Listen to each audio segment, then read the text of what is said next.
देखिए, पूरी दुनिया की निगाहें इन दिनों प्रधानमंत्री मोदी की अमेरिका यात्रा पर टिकी है। इस दौरे के पहले ही दिन प्रधानमंत्री ने अमेरिकी राष्ट्रपति जो बाइडेन से मुलाकात की। ये मुलाकात भारत और अमेरिका के रक्षा सहयोग के लिहाज से बेहद अहम मानी जा रही है। इस मीटिंग में दोनों देशों के बीच डिफेंस से जुड़े कई अहम मुद्दों पर चर्चा हुई।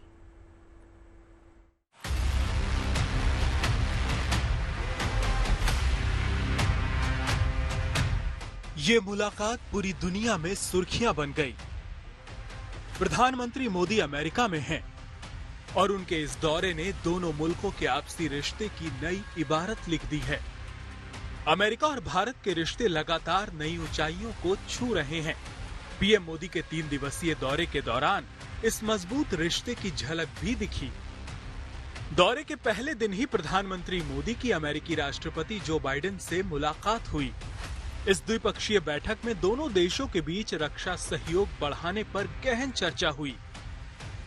इस मीटिंग में कई ऐसे मुद्दे शामिल थे जो दोनों देशों के बीच रक्षा सौदे के लिहाज से बेहद अहम है। इनमें एक मुद्दा था अमेरिका से MQ-9B ड्रोन की खरीद। भारत ने आकाश और समंदर की सरहदों की सुरक्षा के लिए अमेरिका से MQ-9B ड्रोन खरीदा है। पीएम मोदी से मुलाकात के दौरान अमेरिकी राष्ट्रपति ने इस रक्षा सौदे की सराहना की। MQ-9B ड्रोन की मदद से भारत को जल, थल और नभ में देश के लिए सुरक्षा कवच बनाने में मदद मिलेगी।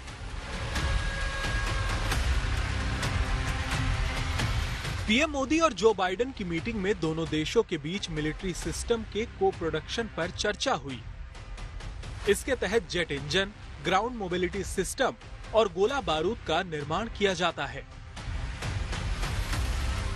डिफेंस इंडस्ट्री को बढ़ावा देने के लिए भारत ने MRO यानी मेंटेनेंस, रिपेयर एंड ओवरहॉलिंग पर GST घटाकर 5% कर दी है। उम्मीद है कि इससे अमेरिकी डिफेंस कंपनियां भारत का रुख करेंगी। वायुसेना के बाहुबली C-130J सुपर हरक्यूलस के रखरखाव के लिए लॉकहीड मार्टिन और टाटा एडवांस सिस्टम्स के बीच ऐतिहासिक समझौता हुआ है। इससे सुपर हरक्यूलस के ऑपरेशन में भारत आत्मनिर्भर बन जाएगा। 2023 में शुरू हुई India US defence acceleration ecosystem ने रक्षा के क्षेत्र में दोनों देशों के आपसी सहयोग को बढ़ावा दिया है। बाइडेन और पीएम की मुलाकात के दौरान इसे और बढ़ाने पर चर्चा की गई है। भारत और अमेरिका दोनों देश सैन्य अभ्यास की अहमियत को बखूबी समझते हैं। 21 सितंबर को अमेरिका के साथ राजस्थान में संपन्न हुआ युद्धाभ्यास इसकी मिसाल है। दोनों देश अब ट्राई सर्विसेज एक्सरसाइज के जरिए सैन्य तालमेल को बढ़ावा देने की कोशिश कर रहे हैं। भारत और अमेरिका लगातार रक्षा रणनीतियों पर आपसी सहयोग बढ़ा रहे हैं। दोनों देशों के बीच ये सैन्य तालमेल हिंद प्रशांत के साथ साथ वैश्विक स्तर पर शांति और सुरक्षा के लिहाज से बेहद अहम है। प्रधानमंत्री मोदी के इस अमेरिकी दौरे ने इस रक्षा सहयोग को नई बुलंदियों पर पहुंचा दिया है। शिवानी शर्मा के साथ bureau report, good news today. America के डेलवेयर में राष्ट्रपति जो बाइडेन की मेजबानी में क्वाड की अहम बैठक हुई, जहां प्रधानमंत्री मोदी ने सीधे शब्दों में चीन को भी चेतावनी दी। साथ ही क्वाड की उपयोगिता पर जोर देते हुए प्रधानमंत्री मोदी ने कहा कि क्वाड का एक साथ काम करना मानवता के लिए बहुत महत्वपूर्ण है।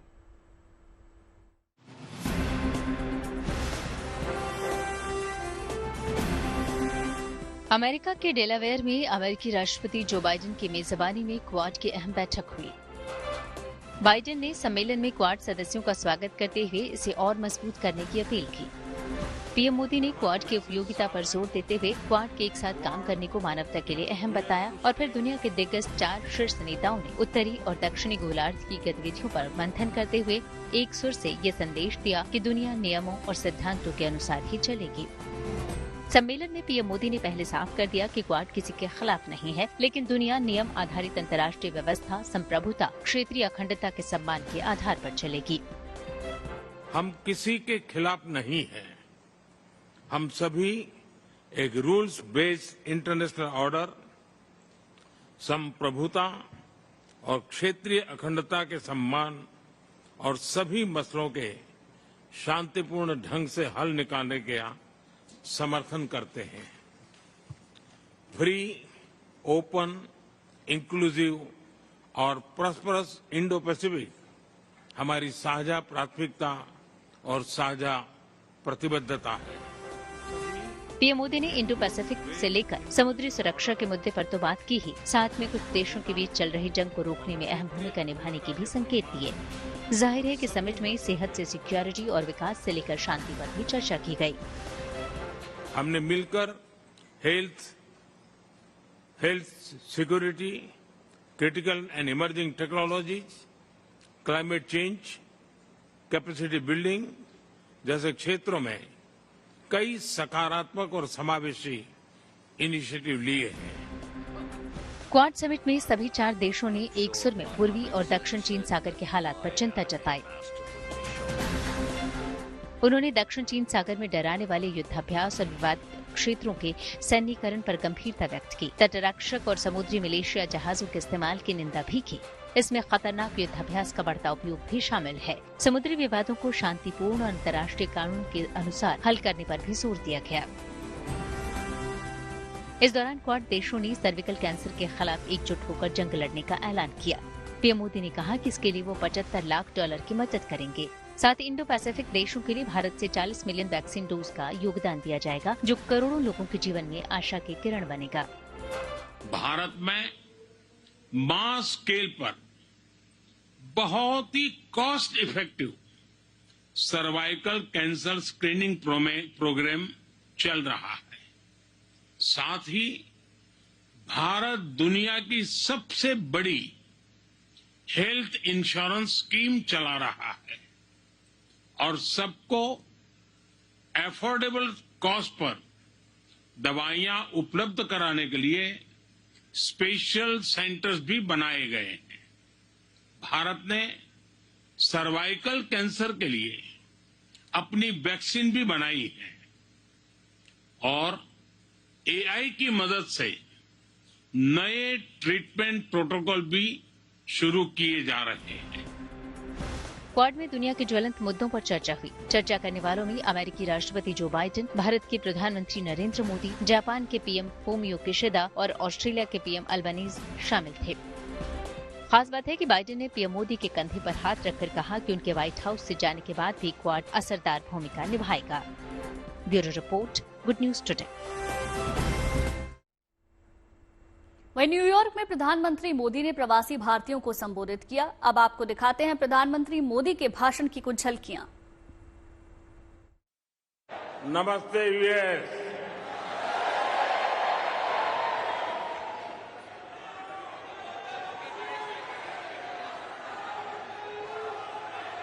अब अपना नमस्ते भी मल्टीनेशनल हो गया है।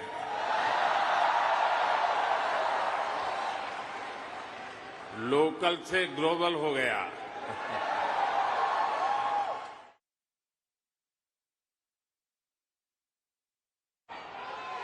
आपको एक शब्द याद रहेगा, पुष्प।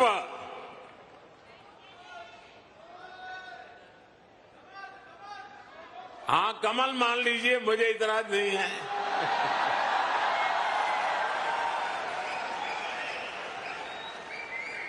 पुष्प, और मैं पुष्प को डिफाइन करता हूं, P for progressive Bharat, you for unstoppable Bharat, S for spiritual Bharat, H for humanity first को समर्पित Bharat, P for prosperous Bharat, यानी पुष्प। पुष्प की 5 पंखुड़ियों को मिलाकर ही विकसित भारत बनाएंगे।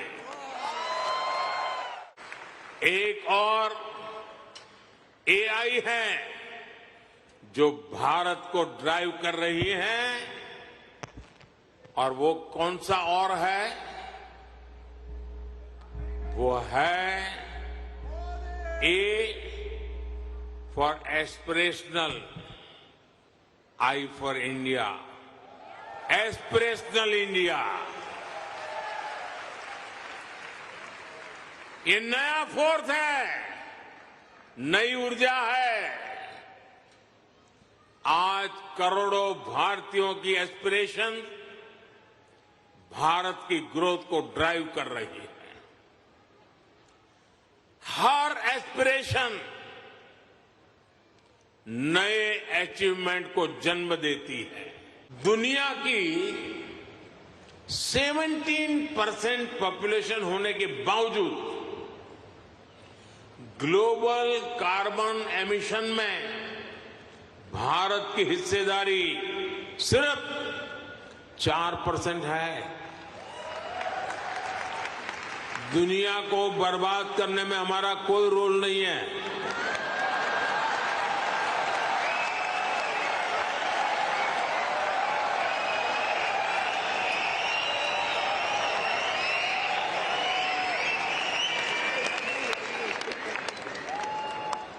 पूरी दुनिया की तुलना में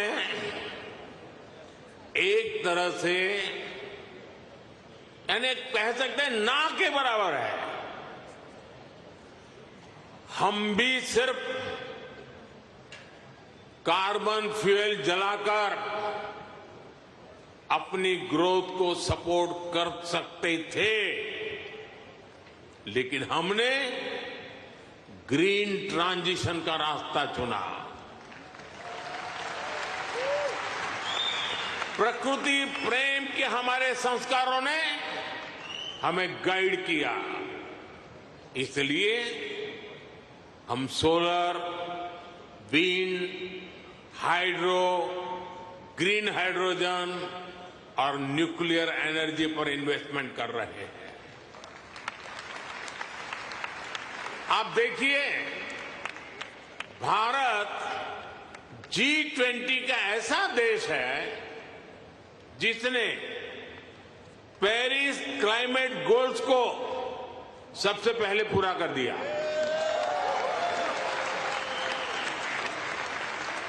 भारत आज लैंड ऑफ अपॉर्चुनिटीज है, अवसरों की धरती है।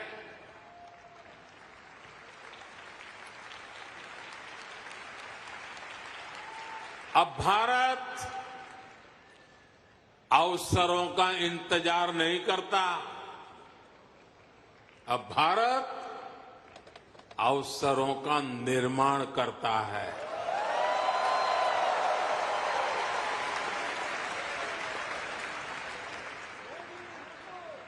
बीते 10 साल में भारत ने हर सेक्टर में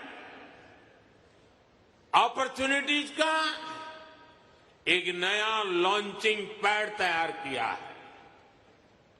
आप देखिए, सिर्फ एक दशक में ही, और ये बात आप सबको गर्व देगी, सिर्फ एक दशक में ही 25 करोड़ लोग, एक दशक में ही 25 करोड़ लोग गरीबी से बाहर निकले हैं। आज का भारत दुनिया में एक नए कैटलिस्ट एजेंट की रूप तरह उभर रहा है और इसका प्रभाव हर सेक्टर में दिखेगा। ग्लोबल ग्रोथ के प्रोसेस को तेज करने के लिए भारत का रोल अहम होगा। ग्लोबल पीस के प्रोसेस को तेज करने के लिए भारत का रोल अहम होगा। ग्लोबल क्लाइमेट एक्शन को स्पीड अप करने में भारत का रोल अहम होगा। ग्लोबल स्किल गैप को दूर करने में भारत का रोल अहम होगा। ग्लोबल इनोवेशंस को नई दिशा देने में भारत का रोल अहम होगा।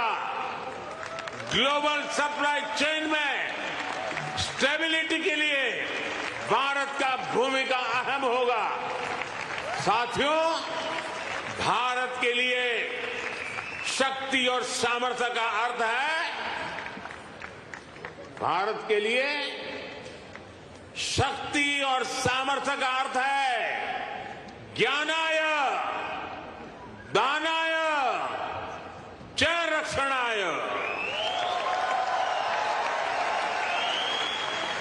यानी नॉलेज इज फॉर शेयरिंग,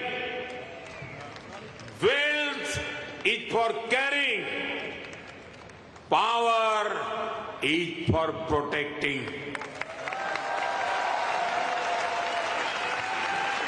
इसलिए भारत की प्राथमिकता दुनिया में अपना दबाव बढ़ाने की नहीं, अपना प्रभाव बढ़ाने की है।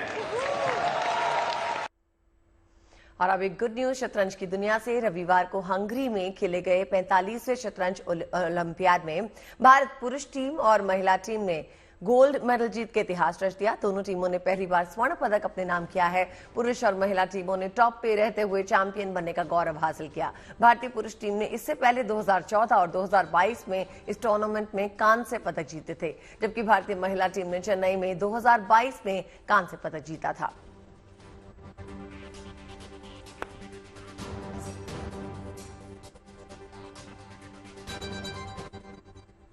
दरअसल भारत के लिए ये जीत इसलिए ऐतिहासिक है क्योंकि भारत ने 45वें चेस ओलंपियाड में ऐतिहासिक प्रदर्शन करते हुए ओपन और विमेंस कैटेगरी में गोल्ड मेडल जीत लिए। देश को इंडिविजुअल कैटेगरी में 4 गोल्ड मिले हैं। मेंस और विमेंस दोनों कैटेगरी में 2-2 प्लेयर्स ने पहला स्थान हासिल किया। दोनों कैटेगरी में 5-5 प्लेयर्स ने भारत का प्रतिनिधित्व किया। 11 राउंड के बाद ओपन टीम ने 22 में से 21 पॉइंट हासिल किए, वहीं विमेंस टीम ने 19 पॉइंट्स के साथ गोल्ड पर कब्जा किया। विमेंस टीम में तानिया सचदेव, वैशाली रेशम बाबू, हरिका द्रोणावल्ली, वंतिका अग्रवाल, दिव्या देशमुख ने गोल्ड दिलाया। टीम ने 11 राउंड में से 9 जीते और एक ही ड्रॉ खेला। टीम को इकलौती हार पोलैंड के खिलाफ मिली। हालांकि भारत ने 19 पॉइंट के साथ पहला स्थान हासिल किया। टीम ने 10वें राउंड में डिफेंडिंग चैंपियन चीन भी हराया।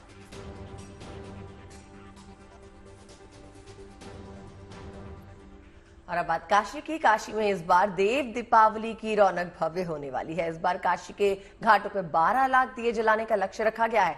इसके अलावा गंगा के घाटों की सजावट, त्योहार की रौनक बढ़ाने के लिए कई खास इंतजाम किए गए हैं।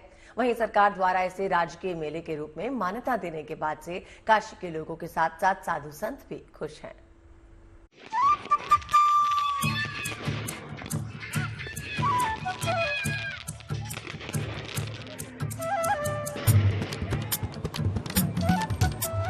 देव दीपावली पर इस बार और भव्य होगी काशी की रौनक। दुल्हन की तरह सजेगी बाबा विश्वनाथ की नगरी। 12 लाख दियों से जगमगाएंगे काशी के घाट। इससे पहले के मुकाबले और भव्य और दिव्य बनाने के लिए तैयारियां शुरू हो चुकी हैं। सरकार ने पहले ही इसे प्रांतीय मेला घोषित करके काशी वासियों का उत्साह बढ़ा दिया है। साधु संतों ने सरकार के इस फैसले का दिल खोलकर स्वागत किया है। प्रांत मेला है तो हम प्रांत मेला क्यों, ये तो विश्व का उत्सव है और इसको तो देवी देवता मनाते हैं। और जितना भी इसका विकास हो, प्रकाश हो, सनातन धर्म का जितना भी विस्तार हो, ये हम सब के लिए श्रेष्ठ होगा। और बहुत अच्छे हैं हमारे योगी जी जो कि हमारी संस्कृति को आगे बढ़ा रहे हैं। और हमारे काशी की जो सभ्यता संस्कृति है उसको अब लोग दूर दूर तक लोग जानेंगे और जिसके माध्यम से दूर दूर से लोग आएंगे और जिससे काशी का और भी जो विकास है अति शीघ्र से होना लगेगा। देव दीपावली को जिस प्रकार से एक प्रांतीय मेला घोषित किया गया और निश्चित रूप से होना भी चाहिए, जहां पर राष्ट्र से नहीं बल्कि विदेशों से भी लोग आ रहे हैं और आकर के जिस प्रकार से देखते हैं, दीप प्रज्वलित करते हैं, तो निश्चित रूप से यह एक बहुत बड़ी एक धरोहर के रूप में काशी को मिलेगा, उत्तर प्रदेश को मिलेगा। इसके लिए उनको बहुत बहुत बधाई। देव दीपावली के राजकीय मेला घोषित होने पर वेदपाठी ब्राह्मणों ने भी मंत्रोच्चारण के जरिए योगी सरकार के फैसले का स्वागत किया। सरकार के इस फैसले से साधु संतों और काशीवासियों में उत्साह इसलिए भी है कि सदियों से चली आ रही ये परंपरा अब दुनिया भर के पर्यटकों को लुभाएगी। देव दीपावली पर काशी के अर्धचंद्राकार घाटों पर दीपमाला की जो अलौकिक छटा बिखरती है, उसके इतिहास को जानने में दुनिया की रुचि बढ़ेगी। जब कोई राज्य सरकार किसी मेले को अधिकृत करती है, उसे स्वीकार करती है कि यह राजकीय मेला है, तो पर्यटन मंत्रालय सक्रिय होता है। फिर दुनिया भर से आने वाले तीर्थयात्री बढ़ जाते हैं और बढ़े हुए तीर्थयात्रियों का दृष्टिकोण कि यह मेला क्या है, क्यों है, कब से लग रहा, कैसा है, कैसी है काशी की देव दीपावली, इन सारी बातों पर चर्चा प्रारंभ हो जाती है। तो इस चर्चा से काशी के प्राचीन और परंपरा को दुनिया के सामने एक नए तेवर के साथ रखने में काफी सहायता मिलती है। 15 नवंबर को देव दीपावली है। बाबा विश्वनाथ की नगरी में इस बार देव दीपावली के उत्सव की तैयारी बड़ी है। इस बार काशी के घाटों पर 12 लाख दिए जलाने का लक्ष्य रखा गया है। काशी के 84 घाटों के साथ ही तालाब, कुंड और जलाशयों में भी दिए जलाए जाएंगे। 12 लाख दियों में से करीब 3 लाख दिए गोबर से बने होंगे। इसके अलावा ऐतिहासिक घाटों को इलेक्ट्रिक लाइट से भी रोशन किया जाएगा। गंगा की रेती पर भी दिए जलाए जाएंगे, जिससे घाटों से गंगा पार का भव्य नजारा दिखेगा। इसके अलावा शिव महिमा और मां गंगा पर लेजर शो का आयोजन किया जाएगा। साथ ही ग्रीन आतिशबाजी भी लोग देख सकेंगे। यानी इस बार काशी की देव दीपावली कई मायनों में खास होने वाली है। Bureau report, good news today. और चलिए अब बात करते हैं साईं बाबा की। कहते हैं कि साईं के दर से कभी कोई खाली हाथ नहीं लौटता। आम हो या खास, जो भी साईं बाबा के दर पर मुरादें लेकर आता है उसकी मुराद जरूर पूरी होती है। बाबा के ऐसे ही एक भक्त ने सोने का मुकुट बाबा को अर्पण किया है, जिसकी कीमत 12,70,000 आंकी गई है।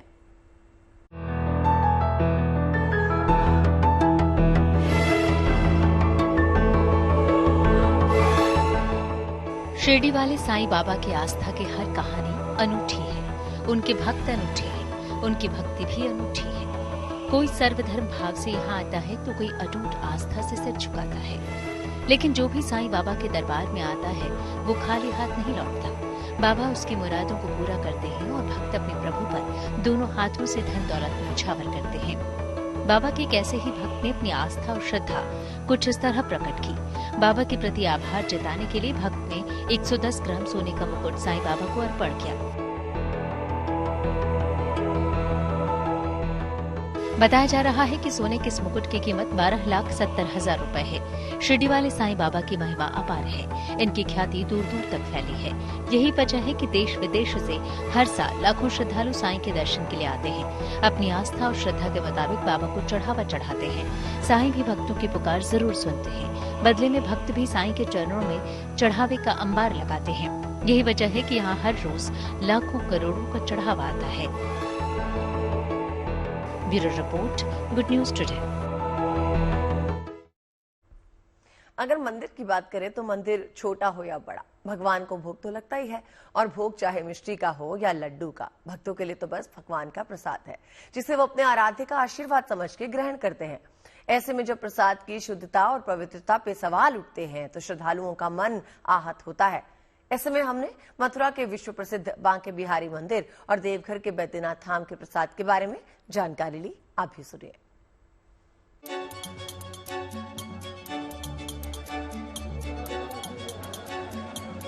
भगवान के दरबार में भीड़ उमड़ती है उनकी एक झलक पाने के लिए, उनकी कृपा दृष्टि पाने के लिए, उनका आशीर्वाद पाने के लिए। और उनके लिए भगवान के दरबार से मिला प्रसाद ही ईश्वर का आशीर्वाद है। लिहाजा मंदिरों में बनने वाले इस प्रसाद की शुद्धता और पवित्रता का खास ख्याल रखा जाता है। आज हम आपको देश के 2 बड़े मंदिरों के प्रसाद के बारे में बताएंगे। पहले चलते हैं मथुरा के बांके बिहारी मंदिर।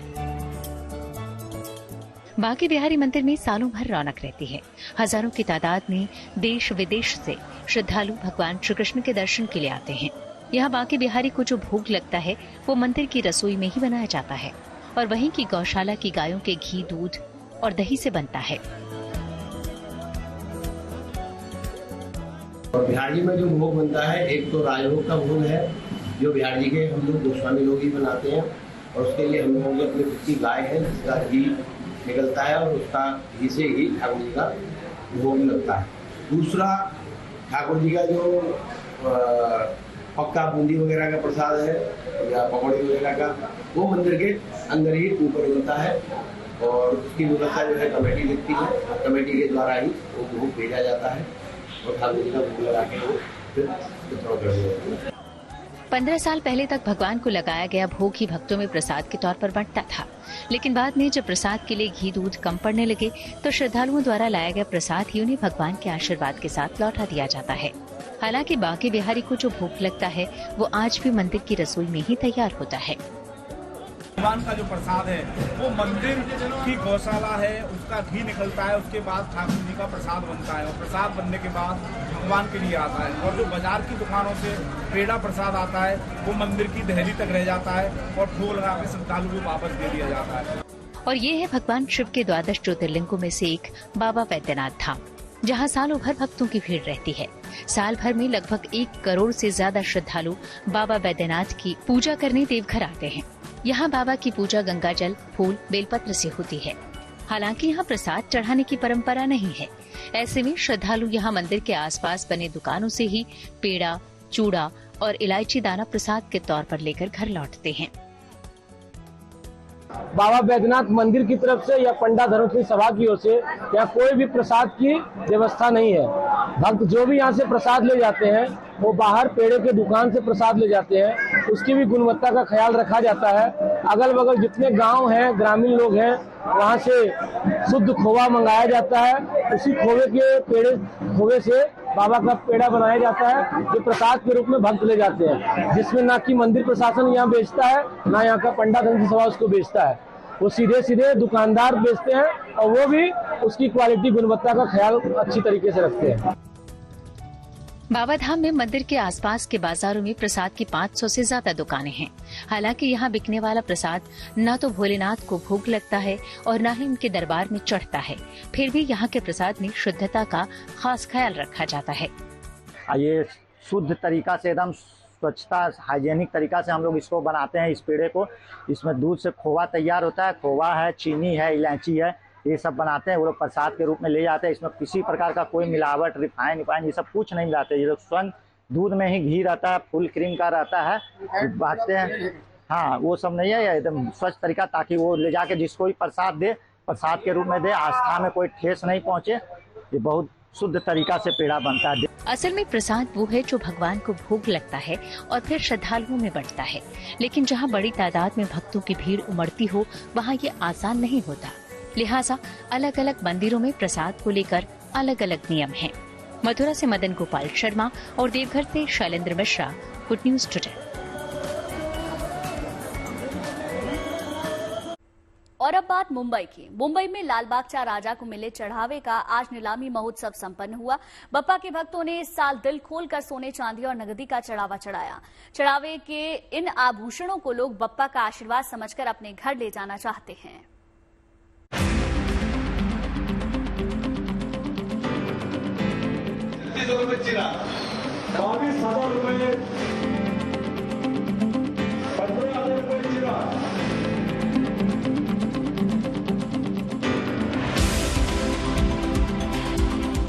बेशकीमती आभूषण, चांदी की बनी भगवान गणेश की प्रतिमा, चांदी के मूषक और मोदक। मुंबई में लालबाग चा राजा को श्रद्धालुओं ने दिल खोलकर सोने चांदी के आभूषण और नकद कैश चढ़ाया। हर बार की तरह इस बार भी गणपति उत्सव संपन्न होने के बाद मुंबई में आज इन आभूषणों का नीलामी महोत्सव हुआ। बाप्पा को इस बार भक्तों ने एक से बढ़कर एक बेशकीमती आभूषण चढ़ाए। सोने का चक्र, सोने के बाप्पा की प्रतिमा, बाप्पा के गले में चेन, अंगूठी, हार, मोदक और चांदी से बने जेवर और मूषक। भक्तों ने बाप्पा से अपनी मन्नतें मांगते हुए अपनी हैसियत के मुताबिक अलग अलग चढ़ावा चढ़ाया। बाप्पा पर चढ़ाए गए दान का आशीर्वाद अपने घर ले जाने के लिए इस नीलामी में बड़ी संख्या में लोग जुटे। 7 सितंबर से 20 सितंबर तक लालबाग चा राजा को 5,65,90,000 नकद, 51.360 ग्राम सोना और 64,321 ग्राम चांदी चढ़ाई गई। मशहूर उद्योगपति अनंत अंबानी की तरफ से गणपति बापा को पहनाया गया करीब 20 करोड़ रुपए का मुकुट अगले साल एक बार फिर बापा के सिर पर सुसज्जित होगा। मुंबई से अभिजीत करांद के साथ bureau report, good news today. और चलिए अब बात मिस यूनिवर्स प्रतियोगिता की। मिस यूनिवर्स इंडिया का खिताब रिया सिंघा ने अपने नाम कर लिया। जयपुर में रविवार को आयोजित हुई इस प्रतियोगिता में 51 कैंडिडेट्स को पीछे छोड़ते हुए रिया ने मिस यूनिवर्स इंडिया का ताज हासिल किया। अब इंटरनेशनल लेवल पर होने वाले मिस यूनिवर्स प्रतियोगिता में रिया सिंघा भारत को रिप्रेजेंट करेंगी।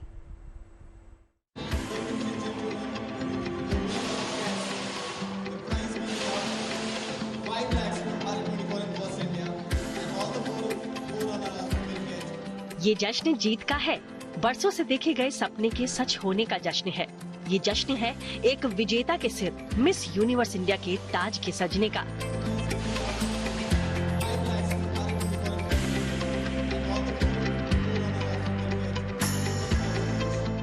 भारतीय सुंदरी रिया सिंघा ने मिस यूनिवर्स इंडिया 2024 प्रतियोगिता का खिताब जीत लिया है।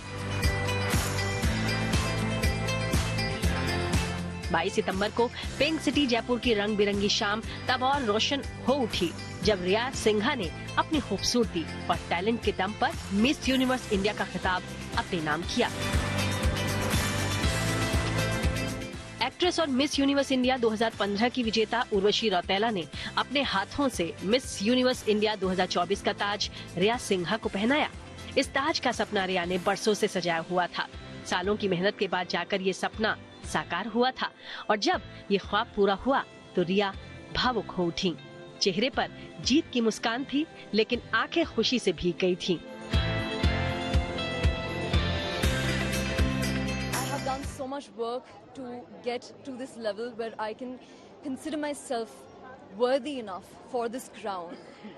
I am so inspired by the previous winners and I would really like to thank Glam Anand's team for supporting me through this journey and making me feel like I'm capable of getting this crown.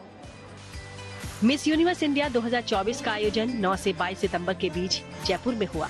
22 सितंबर को grand finale था जिसमें देश के अलग अलग शहरों से आई 51 लड़कियों ने अपनी दावेदारी पेश की थी, लेकिन बाजी मारी अहमदाबाद की रहने वाली 19 साल की रिया सिंघा ने।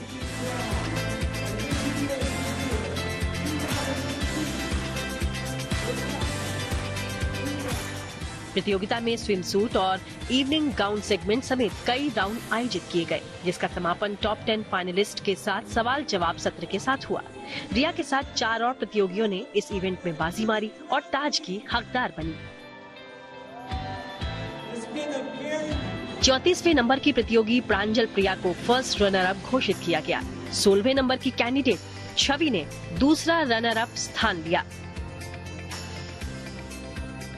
47वें नंबर की प्रतियोगी सुष्मिता रॉय ने तीसरा और 39वें नंबर की प्रतियोगी रुओ फुजानो रिसो ने चौथा रनर अप स्थान प्राप्त किया। लंच टाइम के इस आखिरी पड़ाव में हम आपको दिखाते हैं किसी महान शख्सियत की कही बातें। डालते हैं नजर आज के विचार पर। बिल गेट्स ने कहा है कि सफलता का जश्न मनाना ठीक है, लेकिन विफलता के सबक को ध्यान में रखना इससे ज्यादा जरूरी है।